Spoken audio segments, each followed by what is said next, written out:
I think every journey is unique and different and separate. I come from the eastern part of Turkey as a Kurd, as a nomad. I was actually a homeless kid after the genocide because many orphanages in Rwanda at that time would not take in children because they were full.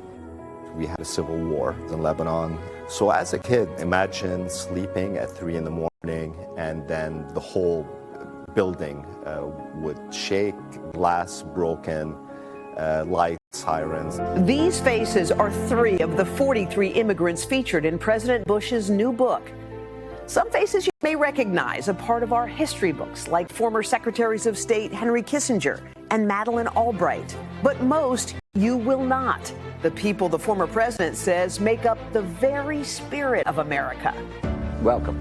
And today, their journey brings them here to the George W. Bush Presidential Center in Dallas to not only meet with the former president, but to see the portraits he has painted in their honor for the very first time. Come over here, Celine. This is the thing that will be seen by a lot of people. Wow.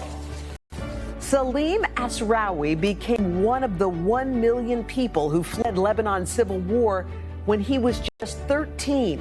Salim would go on to found the world's largest Brazilian steakhouse chain, Texas de Brazil, with just the money in his pocket. Okay. Ta-da! At just 9 years old, Jeanne Celestine Lakin watched her family slaughtered in front of her eyes during the Rwandan genocide. She now provides education to orphans like herself around the world. It's the moment. Yeah. Wow. Hamdi Ulukaya grew up as a Kurdish nomad in eastern Turkey before traveling to America with only the knowledge of how to make cheese and yogurt. He's now the founder of Chobani, the top-selling Greek yogurt brand in the United States. One of the things Americans have got to understand, people who've been successful in our country, the newly arrived, give back a lot. Now, you, Jeanne, had a childhood in Rwanda. I guess the natural tendency would be to have hate in your heart for people who destroyed your family. How were you able to convert hate to love? My mother, my sweet mom, used to say that when you have a heavy heart or when you have bitterness in your heart, God cannot listen to your prayers. So here's what I hope Americans take away from the discussions in your stories. We're all God's children, and every life is precious.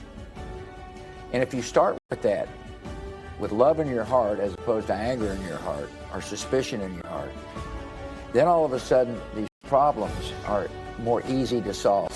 And that by welcoming people, obviously within the law, but welcoming people really makes us a better nation. And here's 3 citizens that have made us a better nation, and we're very grateful.